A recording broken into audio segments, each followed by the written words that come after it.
Hello, dear listener. This is a mini episode we recorded at She Podcast Live. We're working on some format changes for you. We're creating some fun segments to give you more interesting content. If you aren't receiving posts as often as we did before, and we're not as consistent, please be patient with us. We'll be back on track before you know it. Also, please, as you listen, share with us your feedback on the new segments, good or bad, but mostly good. And as always, please share with friends or your enemies and help us grow. Thank you so much for listening.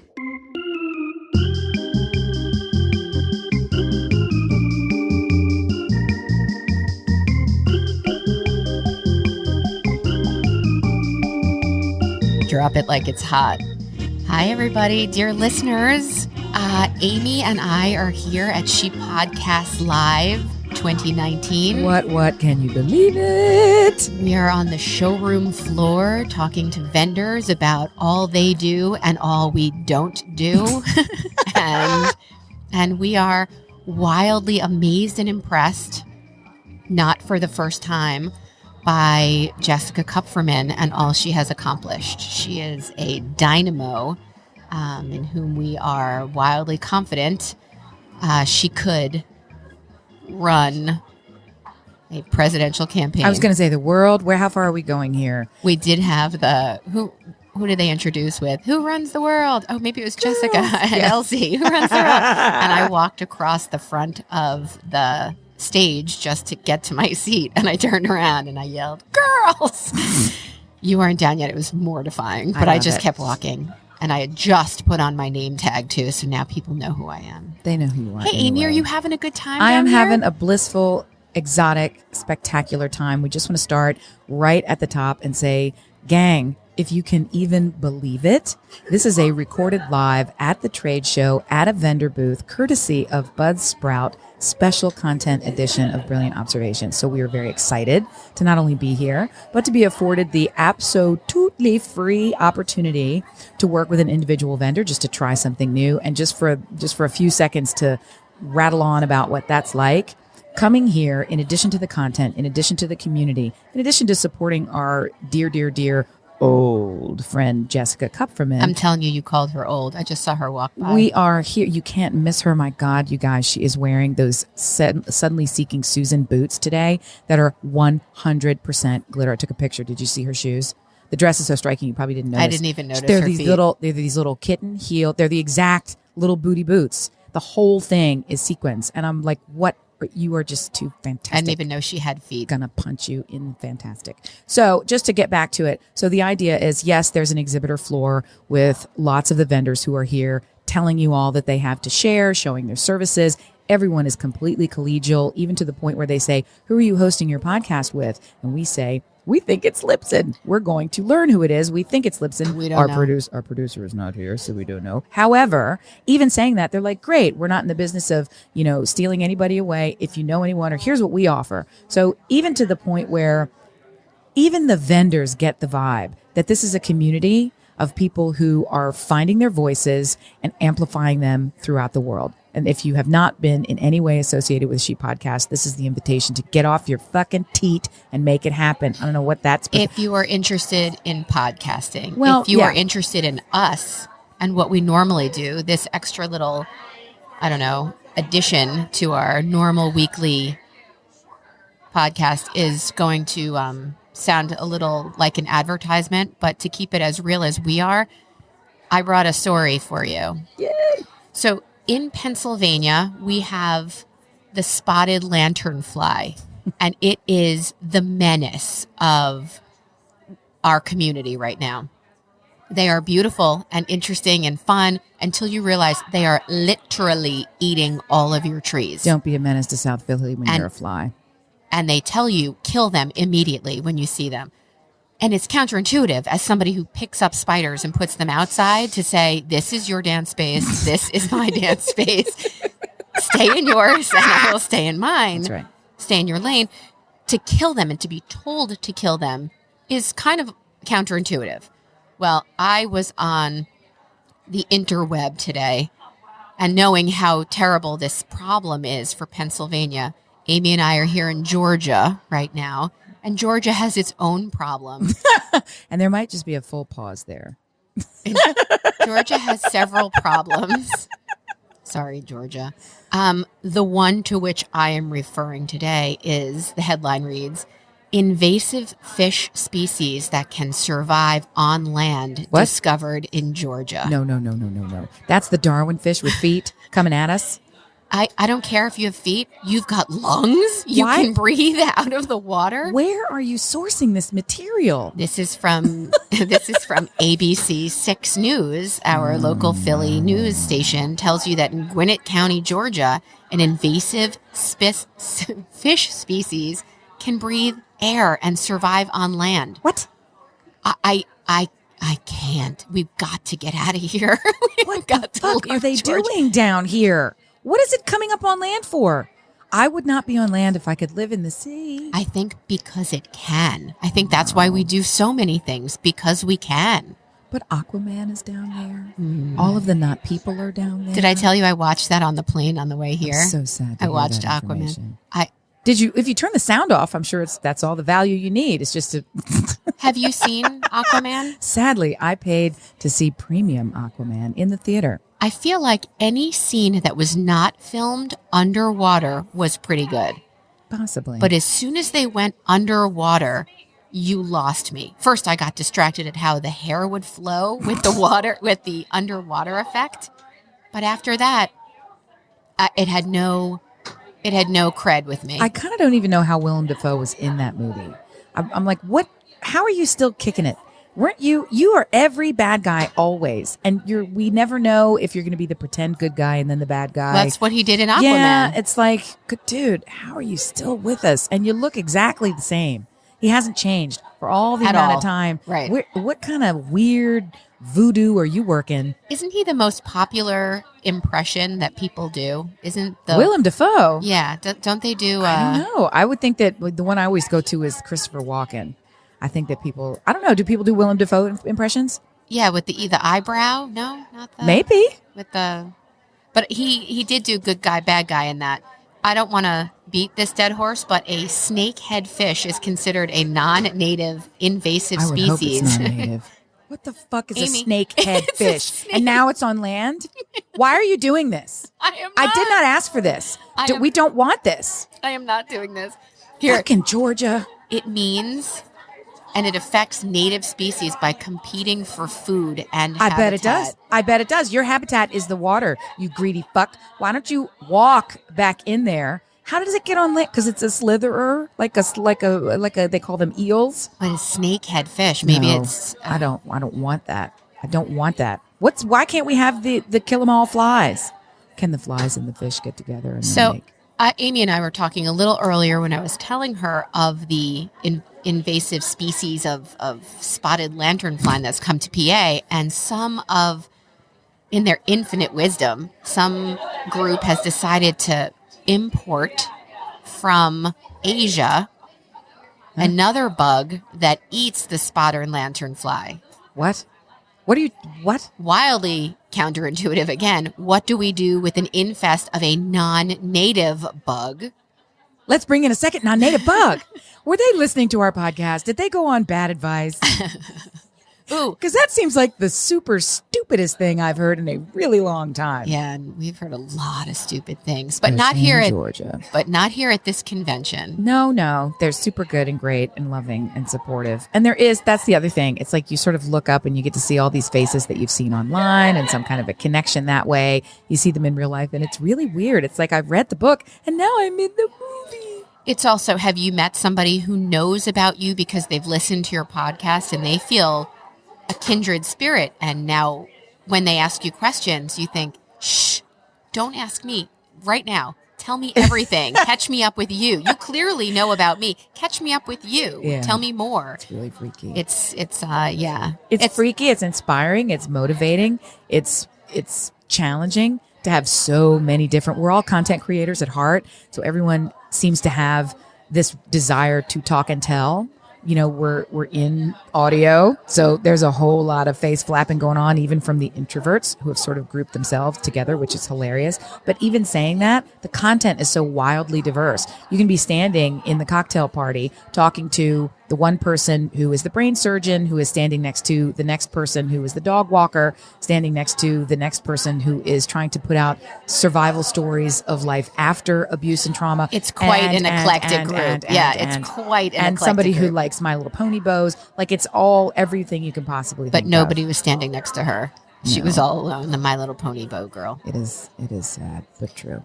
I am going to tell you something I was saving for our next podcast. Never save it.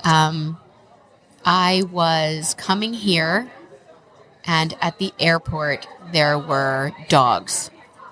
Your favorite. There were dogs, working dogs, and I always get Don't look down on a working dog. They don't have any other alternative. They mean just as much as the rest of those bitches. Pay them your money. They need to make ends meet. Is that what you're saying? They're taking care of some pups at home. Working dogs. So I go to get online, and I see these dogs, and I've always had this theory that I have the laziest dogs in the world. And there are dogs with jobs that make me sad that my dogs don't have jobs, and their lives are unfulfilled. So they're pacing back and forth, and somebody's yelling at them, seek. Chablis, crap. Chablis, crap. That was my neighbor. So these dogs I want to pet and love. And then my heart starts racing. What if these dogs smell on me, the 3 dogs that I left behind? And what are they looking for? What if I get mad tackled because I smell like... I did wake up. I got out of bed to come to the conference. I got mauled and licked and rubbed on by 3 canines.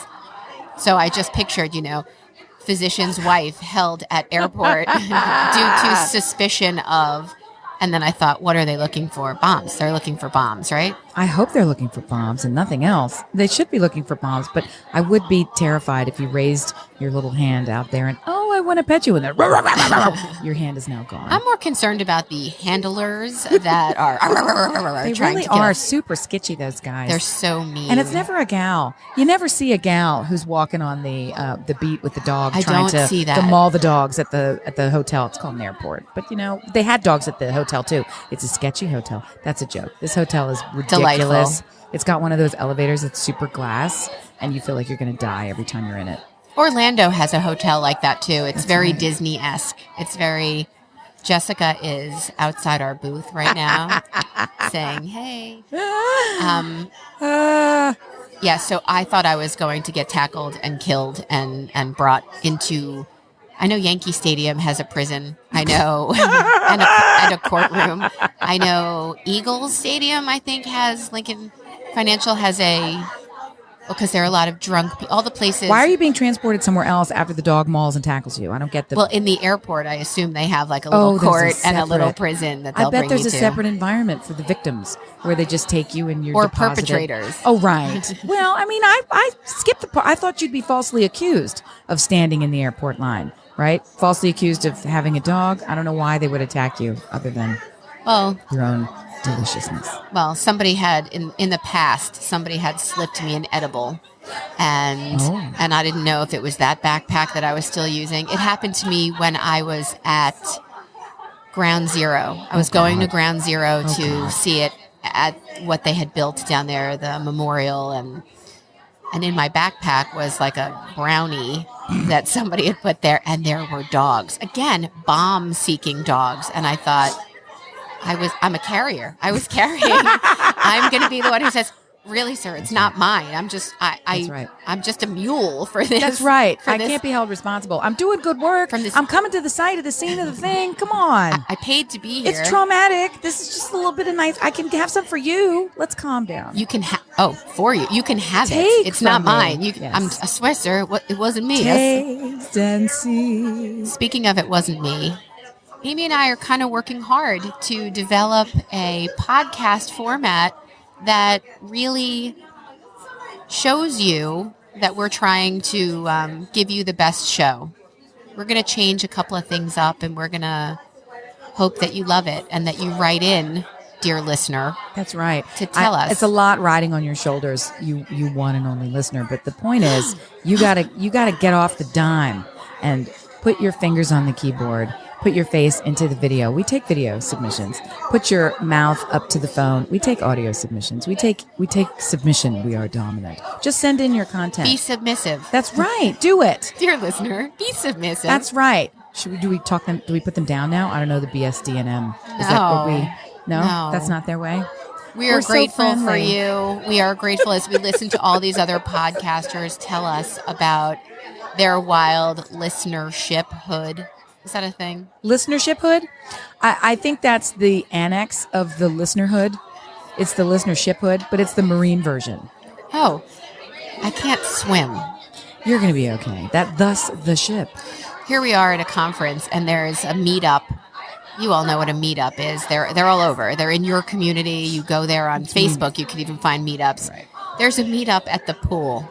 Yeah. What misguided soul has decided this is going to work out? We are a bunch of, can we do our jobs in pajama pants in the basement of our, and you want to put us in a pool? I mean, what? Who? Come on. Sounds like really poor planning. Not doing that. I'm not going to that meetup. I love all the ideas of the meetups. And I got to tell you, it's super, just to say it again, so overwhelming with everybody here that you do want to actually meet up. Part of what's hilarious, just to set the scene a little bit for you, we are sitting at an engineering table. So they've got the mixer board, they've got all the high quality microphones, they've got all the high quality headphones. Everything is blocked off. And then there's a giant plexiglass panel in front of us and a spotlight. So we're actually on the exhibitor show floor sitting here. Yeah, I could take a... And people keep walking by and like putting their boobs up on the glass, taking a video, picking their nose, like throwing water balloons, the whole thing, flashing, everything that they can think of to try and distract us. So, and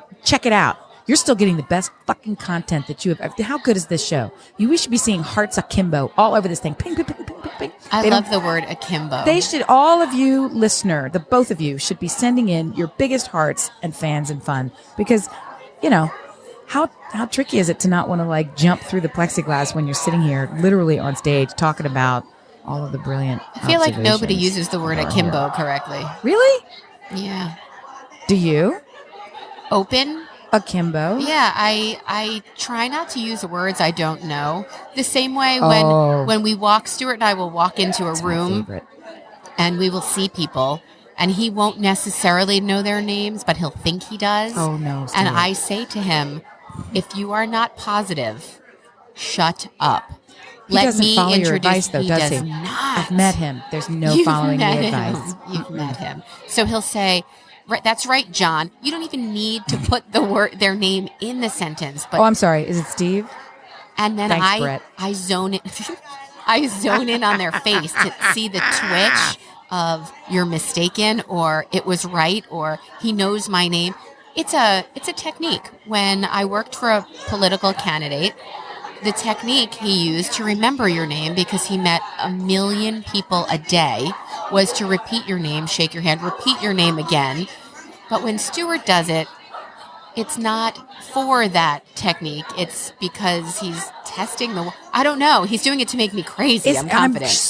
I'm certain without this knowledge that he's from New York originally. I mean, I'm certain of this, right? He was born and raised in New York. My spouse? Yes. Yes. Yes, of course. And because every habit that he has that's like that it's just a New York thing. Is it? Yeah, it's 100% a regional New York thing. Because, Melissa, when you're talking to somebody from New York, Melissa, the best thing that they do at the end so you understand it, Melissa. and even to make the point, is to use your name, Melissa. Am I right? Yes? And they always end it with, can I get a question from you where you answer and affirm what I just said? That's how New York thing? That is 100% a New York thing. 1,000%. Melissa, to every waiter, to every waitress, even when he's talking to me, and I love the way he says my name because it's super New Yorky, is whenever he's like, I know Amy. It's always like, it's like, oh, wow. It's like a buzzer. Amy. I know. Oh, I love you. Everything's fantastic. You're the best person. Amy. So, or if somebody comes over to the table and he'd be like, Clarissa, I wonder if you can bring us an extra thing of macaroni and cheese bites or whatever the horrible thing is that we're eating, and 4 more beers for just me. Thank you, Clarissa. It's always the bip bop. She's in there. And now I do it. I did not know. One more thing to blame Stuart. That's a good segment. I blame Stuart.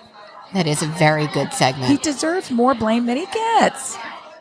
He'll tell you he deserves more credit than he gets, but I think I credit him enough for things. He gets a lot of credit, and it's deserved. So's the blame. Well, I told you you get to say that. He's the reason we have 3 dogs. Yeah, I was against. I went on record officially. What are you doing? You're crazy. You're a crackhead. Stop it. Give yourself a break. Don't jump in. Why are you up to your... Okay. I'm going to take bets. Dear listener, I am away from home for 3 days. Would anybody like to bet on who shit in the house, peed in the house, ran away, left a gate open, didn't take their meds on time? Because if they can survive without me, maybe they should. I'm going to make other plans. One of the many things that I neglected to do before I left the house was to make a long list of things that I don't want you to forget to do. And watering the plants was one of them. So I'm certain that in my 3 days away from home, I will come home, hopefully to no shitting in the house, but definitely to 4 potted dead plants. Wait, didn't we take bets last time on... I know. I was really hoping that I would win on that they would not die. Also because I win if they don't die. I win twice. That's a double word score. I was going to make the little one request. I was going to request that the little one water the plants. No, I like make the little one. No. But the bottom line is, I bet 3 weeks, so I'm going to win. Can't you just text them and tell them to water the effing... Right. I also have to remember to do that. Oh. And we're kind of doing this now, so I don't like to text when we do this. I don't text and talk. I'm a very good driver. That too. And my kid's going to be driving while we're gone. And it's mayhem. So if you want anything, dear listener, that I've said no to, call my house now. They're going against all of my wishes.